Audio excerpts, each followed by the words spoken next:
Welcome to all of you. Recently ভারতের পররাষ্ট্র সচিব বিক্রম মিস্ত্রি বাংলাদেশ সফরে গিয়েছিল এবং এই সফরে কোন কোন বিষয়গুলো আলোচনা করা হয়েছে সেটাই আজকে তোমাদেরকে শেয়ার করব। চলো দেখা যাক ওখানে কোন কোন বিষয়গুলো আলোচনা করা হয়েছে।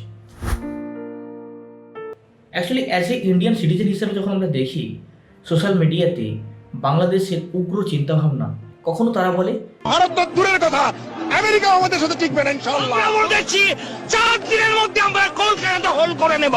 আবার কখনো বলে ওয়েস্ট বেঙ্গল, আসাম এবং উড়িষ্যা দখল করবে, আবার কখনো বলে ইন্ডিয়া, কখনো বলে America. This is not fair. এটা কোন ধরনের চিন্তাভাবনা? এই চিন্তাভাবনার জন্যই আজকে দুটো দেশের মধ্যে রিলেশন ডে বাই ডে খারাপ হতে চলেছে।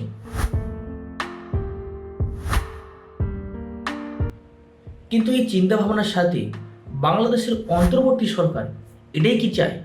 তো এই গুরুত্বপূর্ণ ডিসকাশনে কি কি করেছে? প্রথমে যে বিষয় নিয়ে আলোচনা করা হয়েছে সেটা হচ্ছে দ্বিপাক্ষিক রিলেশন, কিভাবে ইন্ডিয়ার সাথে বাংলাদেশের রিলেশন ভালো হয়, সেটাকে আরও কিভাবে দৃঢ় করা যায়। এবং এই মিটিংয়ে গুরুত্বপূর্ণ বিষয় ছিল কিভাবে বাংলাদেশের সাথে ইন্ডিয়ার রিলেশন আরও ভালো হয়। কিন্তু এই বাংলাদেশের চিন্তাভাবনার সাথে এই উদ্দেশ্য কখনো এক হচ্ছে না। এবং দ্বিতীয় বিষয় হলো সংখ্যালঘুদের সুরক্ষা এবং নিরাপত্তা সংক্রান্ত। এবং এখানেও বাংলাদেশ এবং ইন্ডিয়া দুজনেই সংবেদনশীলভাবে ডিসকাশন করেছে যে কিভাবে সংখ্যালঘুদের সুরক্ষা দেওয়া হয়, এবং এই ডিসকাশনে বলা হয়েছে কিভাবে একসাথে দুটো দেশ নিরাপত্তা দিতে সহযোগিতা করে। এবং তৃতীয় বিষয় সবথেকে গুরুত্বপূর্ণ, সেটা হচ্ছে বাণিজ্যিক সম্পর্ক। কারণ আমরা জানি বাংলাদেশ চাল, ডাল, আটা, ইচ অ্যান্ড এভরিথিং ডিপেন্ড করে থাকে ইন্ডিয়ার উপরে। কিন্তু এই বাংলাদেশের রিয়াকশনের পরে ইন্ডিয়ার বেশ কিছু রাজ্য বা ইন্ডিয়ার বেশ কিছু বিজনেসম্যান একটু হাত পিছনে করে নিয়েছে। তার জন্য হাসিনাই ভালো ছিল। এই নতুন সরকার তো কিছু বুঝে না। যে বেগুন নিলাম 140 টাকা কেজি, জীবনে তো খাইনি 140 টাকা কেজি। কি খাইবো ভাবি? আমরাও মতন গরিব লোকের খাওয়ার কোনো পথ নাই। তাই জন্য বাংলাদেশে আজকে মার্কেটের প্রাইস আকাশ ছোঁয়া। তাই জন্য ভারতের সহযোগিতা বাংলাদেশের জন্য খুবই গুরুত্বপূর্ণ। সো যদি আমরা সামারি করি, তিনটে জিনিস খুবই গুরুত্বপূর্ণ। প্রথমত হচ্ছে কিভাবে সংখ্যালঘুদের নিরাপত্তা দেওয়া, দ্বিতীয়ত দ্বিপাক্ষিক রিলেশন, কিভাবে ইন্ডিয়া এবং বাংলাদেশ রিলেশন আরও দৃঢ় হয়, এবং তৃতীয়ত কিভাবে বাণিজ্যিক সংযোগ বৃদ্ধি পায়। কিন্তু এর পিছনে কারণ কি? যদি আমরা প্রথম কারণ দেখি, বাংলাদেশ এবং ইন্ডিয়ার যে বর্ডার শেয়ারিং আছে 4096 কিলোমিটার।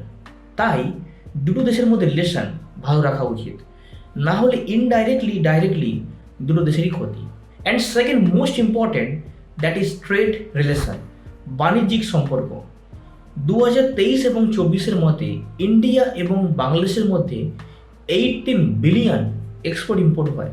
এই 18 বিলিয়নের মধ্যে বাংলাদেশ 14 বিলিয়ন ইম্পোর্ট করছে, India rest of 4 billion import করে।